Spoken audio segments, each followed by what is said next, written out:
ya. Saya kirimkan mungkin chatnya ya, nanti saya coba tunjukkan chatnya. Tapi saya coba ceritakan deskripsinya dulu ya. Saya hubungin dia untuk menyadarkan dia sebenarnya bahwa asumsi dia itu tidak benar, bahwa teman-teman yang lain juga menggunakan teknologi yang sama, menggunakan font yang sama, nggak ada bedanya. Itu yang pertama kali. Artinya itu untuk membantah ya asumsi berkaitan dengan font. Ya, kenapa? Karena nggak mungkin juga itu dipalsukan semua. Karena saya lihat sendiri, saya rasakan sendiri. Dan dokumentasi inilah sebenarnya yang saya kirimkan ke dia. Tujuan saya untuk menyadarkan dia bahwa asumsi itu tidak benar. Ya. Tetapi apa yang dilakukan dia? Saya diblokir.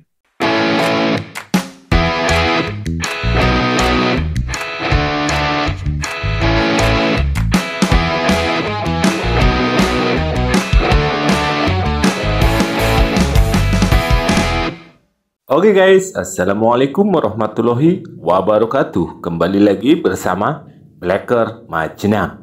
Guys, ini ada kabar baru terkait si Doraemon ataupun si Rosmon guys. Ini ya, yang semalam saya sudah mempertanyakan ataupun menyinggung si Rosmon ya guys ya, yang dimana DF Talk ataupun channel YouTube-nya dari Joshua M. Sinambela itu ya guys ya, kan sedang mengadakan debat terkait uji forensik ataupun digital forensik guys.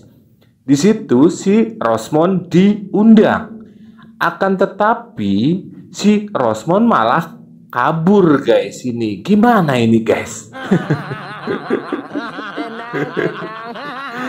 Diundang oleh sesama yang asli real digital forensik, yang sama-sama ahli di dalam dunia digital forensik ya guys ya. Tapi faktanya si Rosmon tidak hadir. Malah yang paling parah ini guys ya, ini memblokir nomor WA-nya Joshua M. Sinambela. Ini gimana guys ini ya? Saya sudah bilang, kalau Anda jantan datang, kalau Anda benar-benar mempunyai ijazah S2 dan S3 datang ataupun ikuti. Terus kenapa nggak datang? Berarti sah dong kalau ijazah Rosmon S2 dan S3-nya palsu. Inilah sebenarnya yang saya kirimkan ke dia. Tujuan saya untuk menyadarkan dia bahwa asumsi itu tidak benar. Ya. Tetapi apa yang dilakukan dia? Saya diblokir. Skripsi Jokowi itu kelihatan ada pembatasnya. Saya diblokir.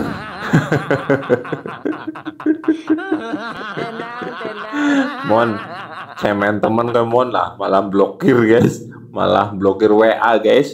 Ini nomor WA-nya malah diblokir guys. Ya, pembatasnya namanya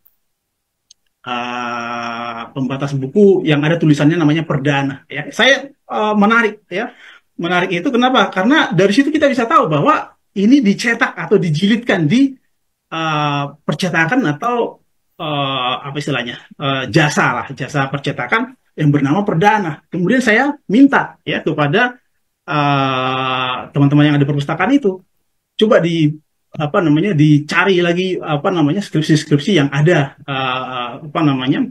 batasnya Perdana gitu ya.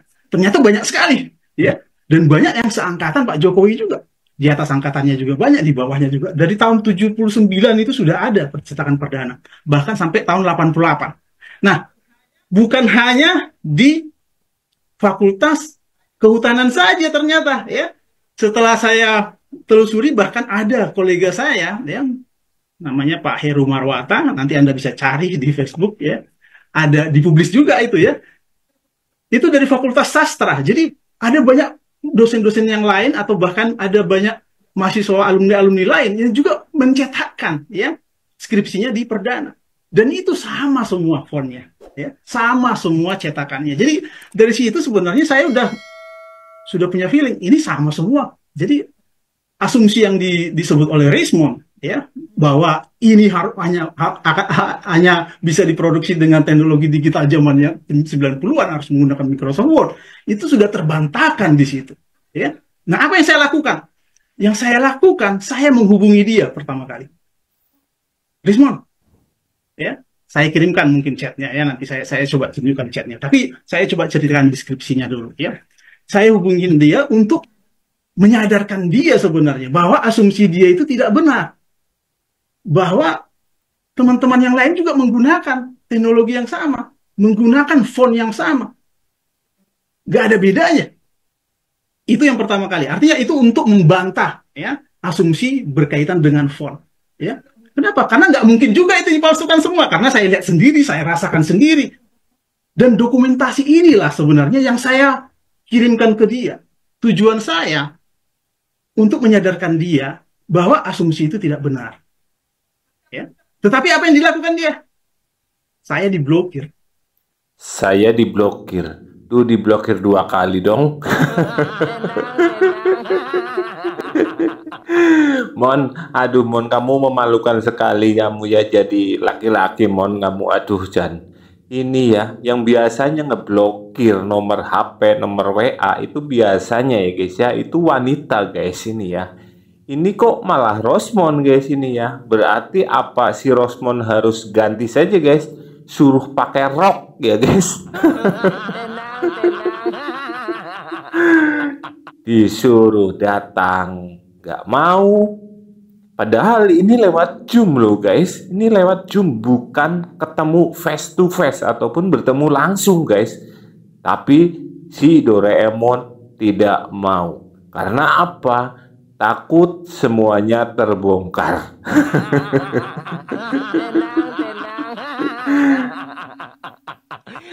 Awalnya kita berdebat melalui komunikasi. Saya ajak dia datang. Datanglah ke sini, berdua kita. Saya bisa tunjukkan semuanya. Tapi apa yang dilakukan? Ah, nggak benar itu. Semuanya palsu itu. Buktinya nggak ada tanda tangannya semua. Nah, memang dia akan beralih gitu ya. Setelah formnya terbantahkan, dia lari ke tanda tangan. Nah, ini contohnya. Inilah orang-orang yang mencari namanya pembenaran. Bukan mencari kebenaran. Padahal sebagai ahli forensik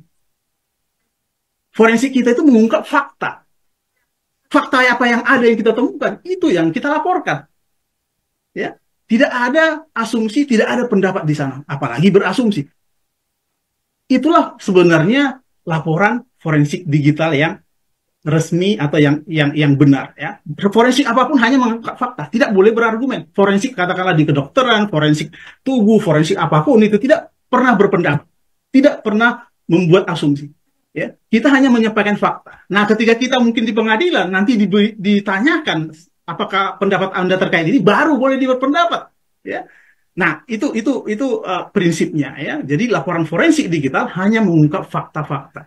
Forensik apapun kurang lebih sama, hanya mengungkap fakta-fakta. Dia tidak boleh berpendapat menyatakan ini palsu atau tidak, karena dia tidak berwenang. Betul sekali itu guys, tidak boleh. Apalagi si Rosmond itu guys, secara tidak langsung itu sudah melanggar Undang-Undang ITE guys itu ya. Karena apa? Mengambil data ataupun ya data guys itu ya, kayak skripsi itu walaupun lewat medsos ya. Tapi itu tetap tidak boleh karena apa? Yang Rosmond teliti itu adalah datanya orang lain. Dan apakah yang mempunyai ijazah asli ataupun data asli itu boleh melaporkan? Pasti boleh. Dan itu sah hukumnya. Jadi yang saya katakan di akun sebelumnya, kalau si Rosmond bakal kena pasal berlapis ganda, itu akan fakta terjadi nanti. Ya, sudah tulis sebenarnya dalam apa namanya dalam artikel saya di blog saya gitu ya.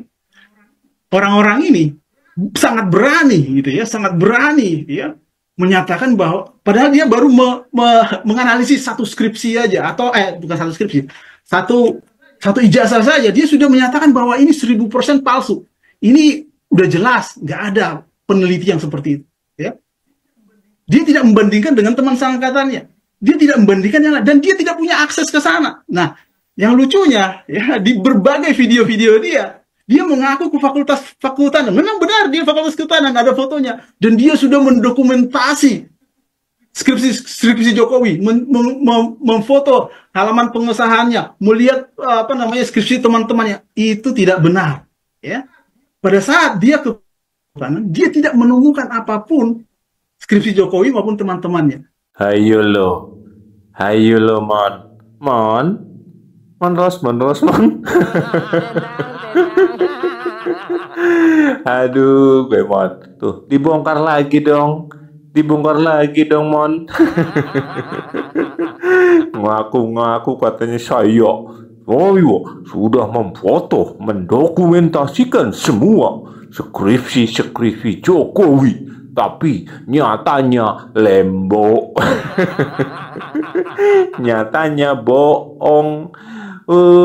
Rismon, dasar kau tuang bohong.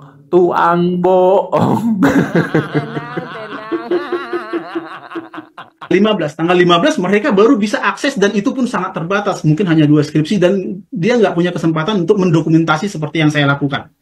Justru dokumentasi saya yang digunakan dalam semua video-videonya. Semua yang ada pengesahan segala macam, yang kosong tanda tangannya, yang tangan saya yang bolak-balik, ini tangan saya. Ini yang saya gunakan, satu lagi memfoto gitu ya, tangan saya yang bolak-balik, itu tangan saya.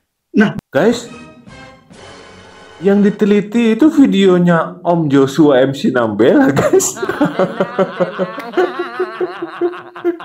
Ya mempar, ya wajar diblokir ya guys ya, takut ketahuan. Ini yang lebih parahnya lagi, anak buahnya ya, itu cecunguknya guys, itu ya percaya guys. Bagaimana mungkin seorang peneliti menggunakan hasil karya orang lain, menggunakan dokumentasi orang lain? Bagaimana dia memverifikasi itu? Apakah benar itu? Kalau saya udah edit-edit bagaimana? Gitu ya. Nah, ini yang menjadi masalah. Saya nggak menyatakan saya melakukan penelitian. Dia yang menyatakan dia melakukan kajian ilmiah. Peneliti mana? Pengkaji ilmiah mana yang menggunakan dokumentasi orang lain? Harusnya dia harus mendapatkan sendiri, baru dia bisa meyakini 1000% segala macam. Masalahnya dia menggunakan data-data dari internet, data-data yang saya kirimkan. Ayo lo Mon, Rosmon, Mon, kamu di mana Mon? Tolong klarifikasi ini Mon.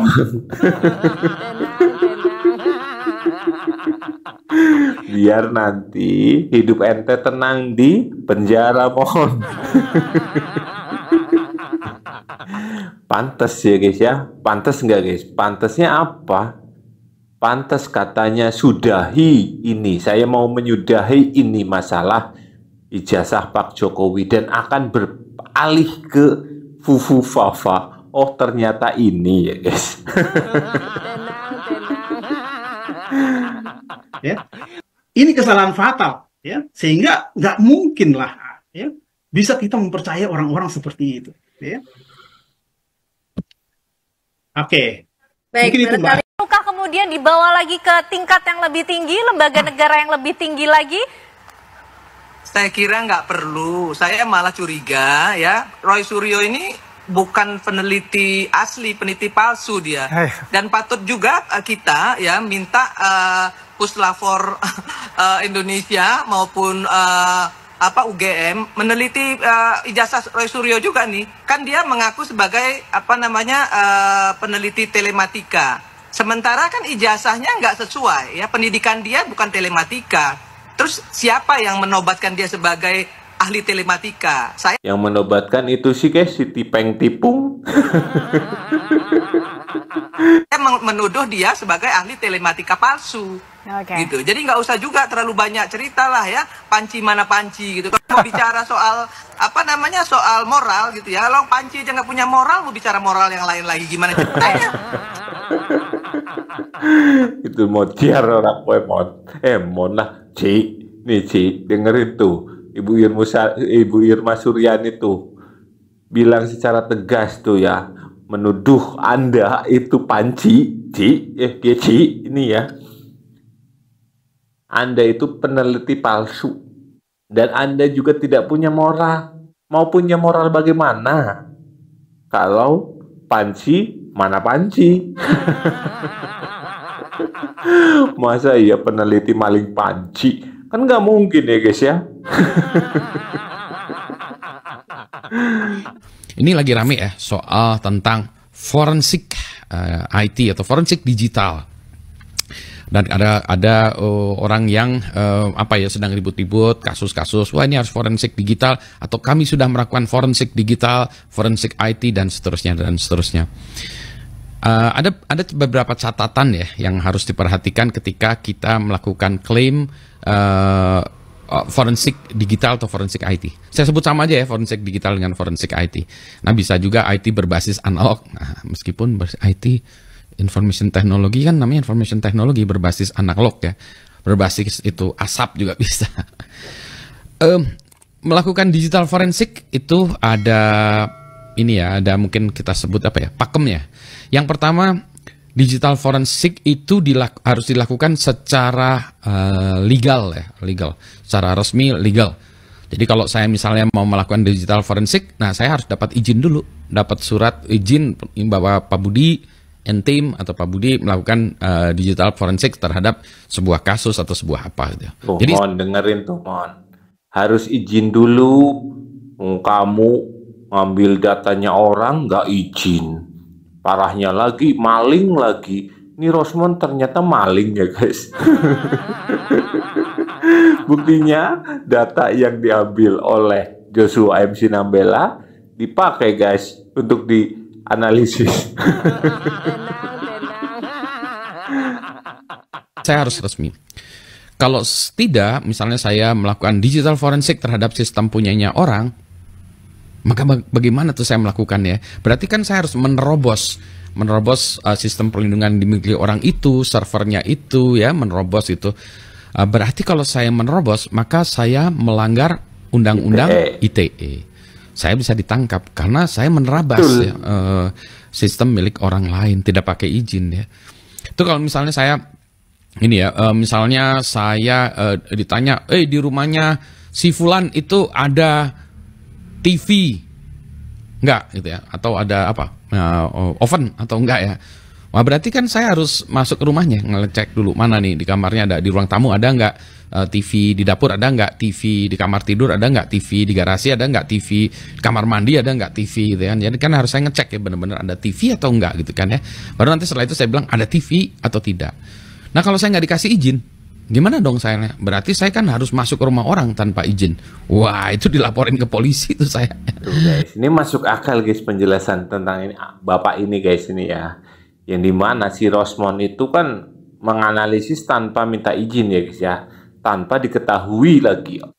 Menerabas gitu ya. Nah, ini orang ini ngapain masuk ke tempat kami ya gitu ya. Jadi itu kan gitu. Jadi harus pakai izin gitu ya. Yang pertama itu ya.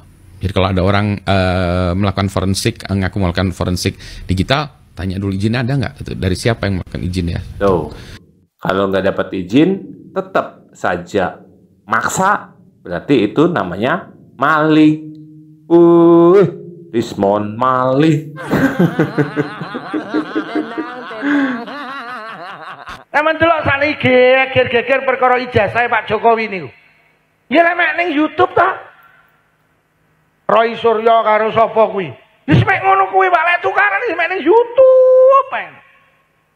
Menjane kan ruame te perkara ijazah Pak Jokowi niku. Menjane ijazah ki penak kok. Lah anggere sing ngetokne ijazah muni iki konggenku lah ya wis selesai to. Sing ngomongne asli apa ora kan ya sing ngetokne to. Itu kalau berbicara dengan orang waras. Ini kita lagi berbicara sama ODGJ ini. Padha karo sampean tukang galvalum niki lho. Sing masang jenengan masang teng daleme Pak Lurah. Terus Pak Lurah muni galvalum iki ngendi Pak Lurah? Konggene Kang Min. Lha ngono iki mosok koyo ngene ae. Kari takoni nang Kang Min. Kang Min, sampean masang galvalum muni Pak Lurah. Heeh. Lha ndi buktine lha iki ya wis ta. Jadi jane Pak lek cara kula tapi siji wong siji kok. Lha lek cara kula anggere UGM wis muni iya konggenku lha ya wis ta. Sing ngomongne asli apa mboten iki mesti sing ngetokne. Ngoten lho, jane ngoten niku. Dadak di forensik barang niku. Lah lucu neh iki sing ndadekne wali kota, sing ndadekne gubernur sampai presiden iki ya takon. Ijazahmu ki duduhno asli apa ora? Lah kowe mbiyen lho ndadekne wali kota ora kok takoni ijazahe. Mbok dadekne gubernur sampai presiden sing dadekne awakmu yu. Lah kok saiki kowe takon, lha kowe mbiyen piye nekmu dadekne? Ora kok takoni sik ijazahmu asli apa ora, lek ora ra tak sida. Mbok wis saiki anu lho kok melu ngoprak-oprak. Lha piye to yu iki yu aku ngono. Urung petuk iki wong yuan iki. Tak petuk arep tak tepang. Kere. Tuh guys ya, Bapak Kiai saja paham guys ya masalah ini. Tapi nah, kembali lagi ya guys ya, kalau kita berbicara ataupun menanggapi orang waras, ya jawabannya seperti itu guys. Tapi yang kita hadapi itu ODGJ guys, wong gemblung ini guys. Lah kenapa kita terus tetap melawan ataupun menghadapi guys ya? Itu sangat berbahaya guys kalau kita tidak melawan. Soalnya apa? Ini zamannya era digital, era internet yang dimana orang-orang bisa mengakses. Jikalau kita tidak ada satupun yang menangkal mereka, walaupun kita sudah menganggap bahwa sosok Roy Panci, Rismond, dan Tipeng, dan lain sebagainya itu adalah orang nggak waras, orang sinting ya guys ya. Tapi kalau kita diam saja, maka rakyat akan percaya. Bahaya itu. Karena apa? Kita tidak tahu orang-orang mau melihat HP kapan. Kita tidak tahu orang-orang mau melihat HP tentang apa. Nah, untunglah ini bukan membanggakan adanya YouTuber Nusantara guys ya. Tapi dengan secara tidak langsung, dengan adanya YouTuber Nusantara, insya Allah ya guys ya, rakyat bisa terang pikirannya. Bisa memahami mana yang benar, mana yang salah. Mana yang masuk akal dan mana yang tidak masuk akal. Gimana menurut kalian guys tentang video ini? Silahkan tulis di kolom komentar. Sekian, wassalamualaikum warahmatullahi wabarakatuh.